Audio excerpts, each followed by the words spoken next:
আপনি রীতিমতো আমাকে একটা সম্পূর্ণ সংজ্ঞা দিলেন আর এই ব্যাপারে সমস্ত সমস্যা ও তথ্য আমাকে জানালেন। আরেকটা বিষয় আছে যেটা আমাকে সত্যি ভাবায়। বিষয়টা খুবই সাধারণ। বিষয়টা হলো যে আমি জানি মানুষকে সহজেই ক্ষমা করে দেওয়া উচিত, কিন্তু কাকে ক্ষমা করবেন? বেসিক্যালি যেটাকে বলা হয় ক্ষমা করার গুণ, কারণ সাধারণ সমস্যাটা কমন, কিন্তু করাটা কঠিন। না না না, আমি জানি আপনি কি বলতে চলেছেন। দেখুন, কখন আমি আপনাকে ক্ষমা করব, প্রথমে আপনাকে দোষী হিসেবে দেখব কোনো কারণে, তারপরে ক্ষমা করার চেষ্টা করব। কেন এই সমস্যা? আপনাকে অপরাধী হিসেবে না দেখে আপনি যেমন তেমনভাবেই যদি মেনে নিই, তাহলে আর ক্ষমা করার প্রশ্নই আসে না। আপনি শুধুই জীবনকে জটিল করছেন। হ্যাঁ ঠিকই, কিন্তু যখন ক্ষমা করার প্রশ্ন আসে, যখন মানুষকে কিন্তু ক্ষমা করার দরকারটা কোথায়? আপনাকে ক্ষমা করতে হলে প্রথমে আপনাকে দোষী হিসেবে দেখতে হবে, তাই না?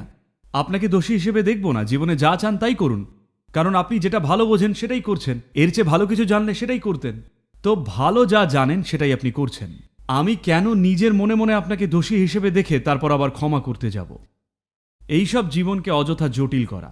আমি কাউকেই ক্ষমা করি না, কারণ আমার চোখে কেউই দোষী নয়। কিন্তু মন থেকে ক্ষমা করার সময় ব্যাপারটা খুবই কঠিন লাগে। বেসিক্যালি মানুষ সাধারণত পারে না। তো আমি জানতে চাইছি।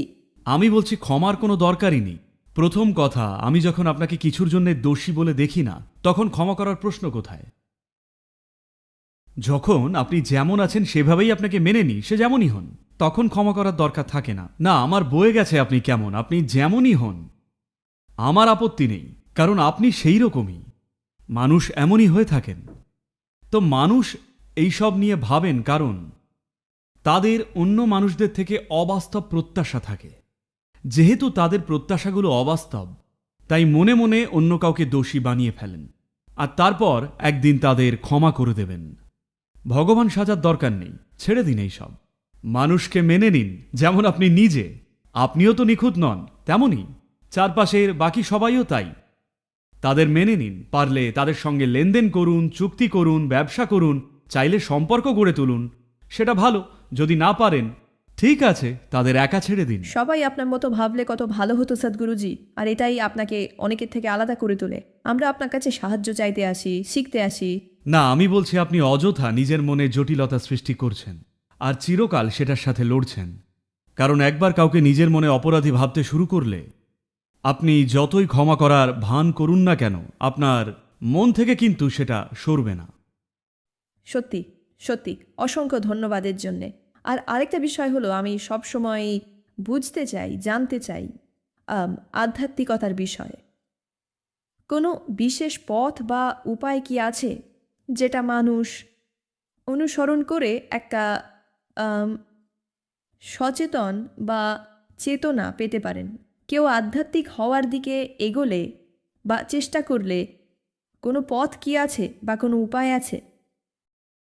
দেখুন, আধ্যাত্মিকতা কোনো মতবাদ বা ওইরকম কিছু নয়, বা এটা একগুচ্ছ নীতিকথাও নয়, এমনকি এটা মন্দির, মসজিদ বা গির্জা যাওয়াও নয়। আধ্যাত্মিক প্রক্রিয়া মানে এটাই যে এই শরীরটা আপনি একটা সময় ধরে জড়ো করেছেন। জন্মানোর সঙ্গে সঙ্গে এরকম ছিলেন না, আপনি ধীরে ধীরে এটা গড়েছেন। কি দিয়ে? যা খাবার খাই তাই দিয়ে, ঠিক?